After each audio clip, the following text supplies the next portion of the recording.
U.S. announces direct talks with Iran over nuclear deal. Ukraine confirms new incursion into Russia's Belgorod for the first time. Vietnamese historical films continue to sweep box office. You're watching today's news on NTV. My name is Nguyễn Thị and I will be your guide through today's latest update. President Donald Trump announced that the U.S. will have direct talks with Tehran this Saturday over Iran's nuclear ambitions, although Iranian official has previously rejected the U.S. call for direct negotiations. I've dealt with him for a long time. The announcement was made by U.S. President Donald Trump during a meeting with Israeli Prime Minister Netanyahu at the White House, with hopes of reaching an agreement. It would be really great for Iran, I can tell you that, but hopefully we're not going to have to get into that. We are meeting very importantly on Saturday at almost the highest level. However, the U.S. leader refused to provide further details on the location of the negotiations with Iran. This statement was a big surprise, especially after Trump sent a letter to Iran in March calling for direct talks and threatening military action if diplomatic solutions failed. However, Tehran rejected these threats, insisting that they would only engage in indirect negotiations and proposed Oman as a mediator, while placing its military on high alert, ready for any conflict. Ukrainian President Zelensky has confirmed for the first time that its forces are operating in Russia's Belgorod region near the Kursk province, where Ukrainians are trying to hold their positions after a surprise attack last year.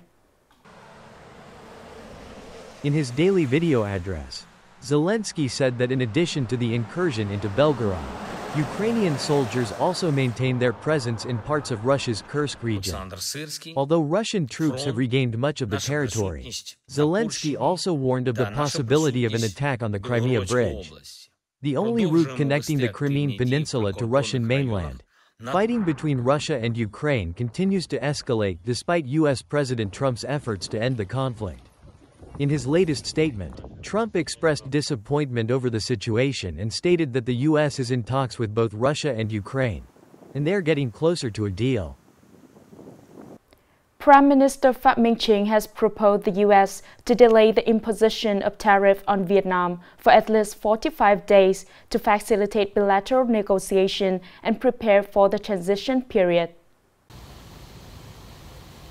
The proposal was made during a government meeting with ministries to update the situation after the U.S. announced the imposition of reciprocal tariffs. The Prime Minister emphasized that Vietnam would continue to engage in negotiations with the U.S. to reach a bilateral agreement aimed at achieving a sustainable trade balance that benefits both sides. He also called for continued implementation of measures to support businesses, such as expanding preferential credit packages for the seafood sector and other industries. Vietnam will also review issues related to taxes, product origins and legal regulations to protect the legitimate interests of businesses. Vietnam will also maintain diplomatic efforts to seek a solution aligned with the real conditions and the strategic partnership between the two countries. Coming up next are some updated news. A delegation from the Military Command of Military Region 4 has arrived to Vientiane to extend greetings to Lao leaders on Bun Pi Mai Festival. The delegation also expressed deep condolences for the death of General Khamte Saiphadone, former General Secretary of the Lao People's Revolutionary Party and former President of Laos. Extending greeting on Laos's traditional Bun Pi Mai New Year. The Military Command of Military Region 4 also thanked the Lao leadership for helping them to complete the defense diplomacy tasks. The delegation expressed hope that the Lao leaders would continue to support defense and economic cooperation projects.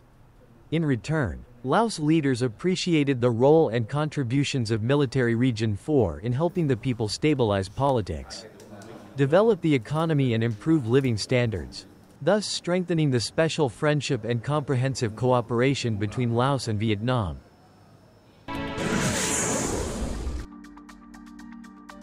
In the first quarter of 2025, Vietnam's economy recorded impressive growth of nearly 7%, the highest in the last 5 years, exceeding the government's target. This positive result helps Vietnam remain in the group of the fastest growing economies in the world.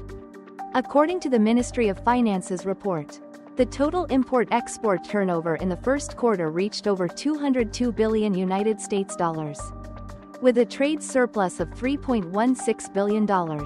Domestic consumption, industrial production and tourism revenue all saw strong growth, while inflation was controlled at 3.22%. Although the second quarter is expected to face many challenges due to trade barriers and low global demand, the government still aims for 8% growth and to maintain macroeconomic stability.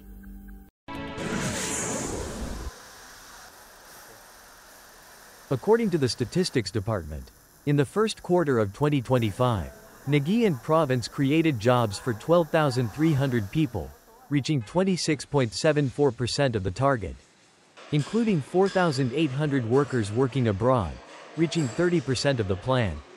This result is thanks to the efforts in connecting labor supply and demand, attracting workers to businesses, especially FDI companies in the province.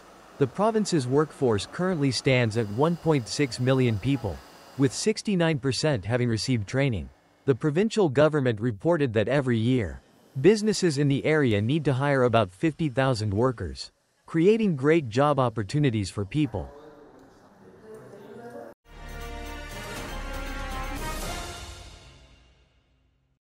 April is the month of history, of sacred memories on the country's reunification day.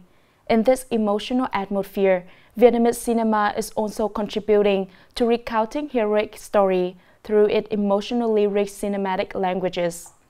Recently, the film Củ Chi Tunnel, Sun in the Dark, a revolutionary war-themed film, is creating a box office phenomenon, especially in young audiences.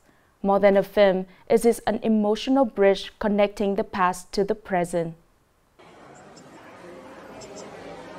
After just 4 days of release, the historical film, Cu Chi Tunnels, Sun in the Dark, grossed over 60 billion Vietnamese dong and was warmly received by audiences. Set primarily in the Cu Chi Tunnels system, the symbol of the wisdom and bravery of the Vietnamese during the resistance war. The film not only tells the story but also evokes gratitude and pride from today's generation. The film tells the story of mothers, brothers and soldiers who silently devoted to their homeland.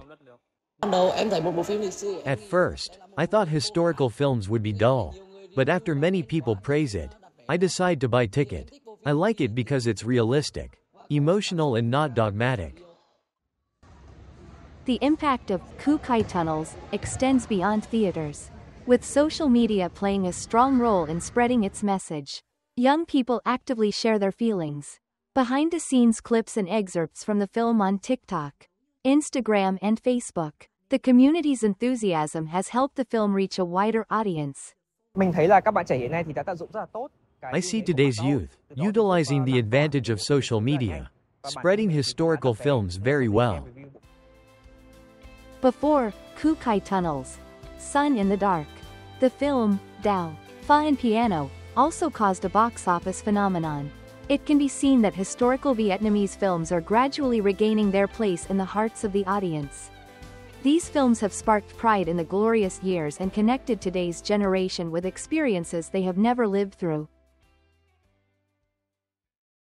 The last news has ended our bulletin today. Thanks for your watching and see you next time.